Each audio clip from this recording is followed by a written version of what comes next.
Soleil. Nous allons parler de nouveautés. Regardez qui est là. Eh oui, il est là, c'est notre petit Kojak à nous. Hein. Bonjour.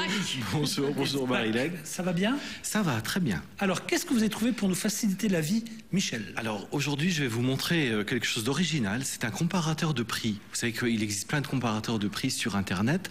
Donc, les comparateurs de prix, ce sont ces sites qui vous permettent de connaître le prix d'un CD, d'un DVD, d'un film, d'une télévision sur différents marchands. Quel que soit l'objet. Par exemple, un kilo de farine, on peut... Voilà, il existe maintenant, on va donner l'adresse tout à l'heure, des sites très généralistes, effectivement, qui vous donnent le prix du café, le prix de la farine, vraiment et les on produits sait pour du la quotidien. Même marque où ce produit est le moins cher. C'est ça, voilà, on va retrouver effectivement dans X magasins, y compris des supermarchés ou des magasins de proximité, puisque maintenant les comparateurs s'adressent pas seulement à des sites marchands sur Internet, mais s'adressent aussi effectivement à des commerçants. Donc vous savez, il y a certains commerçants maintenant qui participent et on va vous dire dans telle Vous avez marque. quoi là dans la main? Donc ça c'est quelque chose d'original. Alors tout le monde aura reconnu, c'est un téléphone portable. L'originalité c'est qu'on a maintenant un comparateur de prix sur téléphone portable. Ah ouais, ça marche directement. Ça marche directement. Et il faut rentrer un code ou comment ça? Alors seconde originalité, c'est que ça marche directement à partir du code barre d'un article.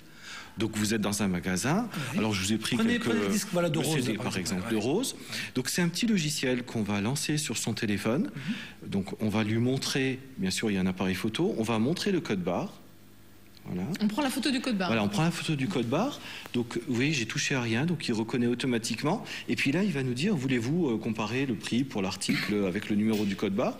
Je vais faire oui, et là il va se connecter sur Internet et nous trouver les marchands sur lesquels cet article-là sera disponible. Il y a une grosse différence ?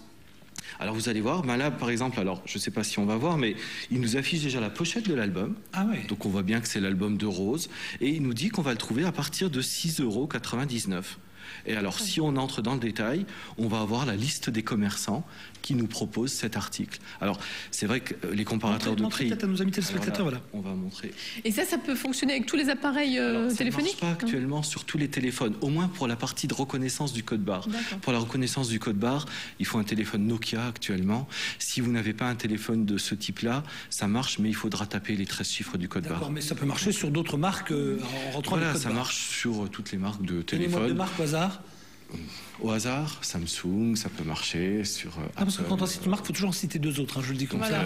Donc voilà, donc ça marche sur d'autres, mais effectivement, il n'y a que Nokia qui permet d'avoir cette reconnaissance. Je viens de lui dire qu'il fallait qu'il en cite deux. Qu'est-ce qu'il me dit? Il me redonne la première. Bon. Alors ensuite, alors pour aller un petit peu plus loin, donc ça marche avec effectivement le téléphone portable. On vous a juste relevé également deux sites généralistes de comparaison de prix. Il y a un site qui s'appelle leguide.com. C'est vrai que vous demandiez si ça touchait tous les articles. Leguide.com, c'est un site internet qui référence 10 000 marchands et plus de 13 millions de produits. Donc c'est vraiment énorme et ça va du café en passant par les aspirateurs, les téléviseurs, donc il y a un peu de tout. Il s'agit là d'un site indépendant.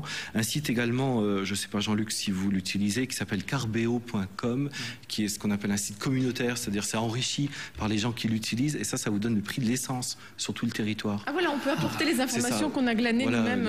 Ce sont les gens qui effectivement... Je trouve que l'essence, chez nous, elle a du mal à baisser par rapport au prix du baril. Oh, elle a déjà quand même pas mal baissé. Oui, mais si tu fais une comparaison, tu verras qu'on est vachement, beaucoup en retard. Hein. Moi, 7 ou 8 centimes d'euros, facile. Ah, sur le diesel, c'est plus net, je trouve. Ouais, mais quand tu compares entre Luxembourg et la France, c'est vrai qu'on a vraiment encore du retard. On a la chance d'être aussi frontalier. C'est vrai. Donc, mais on ne doit pas... Voilà. Alors. Voilà. Et donc, pour terminer, alors je vous ai sorti la nouveauté de chez Bic, qui est le Bic Phone.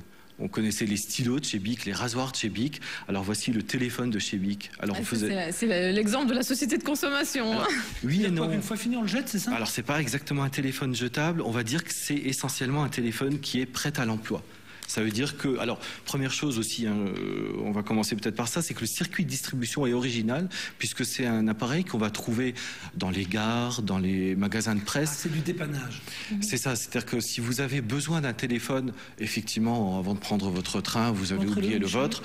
Donc ça, c'est vraiment quelque chose de qui se positionne comme ça. Vous l'achetez, il est préchargé, c'est-à-dire que la batterie est chargée, la carte SIM est installée, donc vous n'avez qu'à l'allumer, il est opérationnel immédiatement. C'est le gros avantage de ce produit. Mais il peut fonctionner combien de temps comme ça? Alors, il fonctionne 1 heure, il est vendu avec 1 heure de communication, sachant que vous pouvez l'utiliser 10 minutes immédiatement, et après 10 minutes, il va falloir l'enregistrer. Vous avez une enveloppe avec un formulaire qu'il va falloir renvoyer pour l'enregistrer. Donc, c'est le gros intérêt. C'est-à-dire qu'on a 10 minutes pour l'utiliser, ensuite il faut envoyer. C'est ça, c'est-à-dire que vous savez bien que un peu compliqué, on n'utilise pas anonymement actuellement un téléphone, donc il faut effectivement s'enregistrer. Oui, alors c'est moins sympa qu'au début. Au début, je trouve ça bien. Ça peut dépanner en cas d'urgence. Alors c'est vraiment le but, parce que cet appareil-là est vendu en prix public à 49 €. Là aussi, on va dire que le prix n'est pas exceptionnel, parce que si vous prenez le temps d'aller chez un revendeur de téléphone, vous allez trouver un appareil avec un bien meilleur rapport qualité-prix, puisque là aussi, au niveau fonction, ça se limite à un téléphone. C'est fini, c'est terminé, c'est déjà terminé pour aujourd'hui. Merci. Michel, rendez-vous très bientôt sur RTL9. Ce sera quoi? Vous avez déjà en tête quelque chose pour... Je vais vous parler de l'iPhone, si vous voulez bien. L'iPhone. Très bien. Le téléphone de chez Apple. Parfait. Alors on va...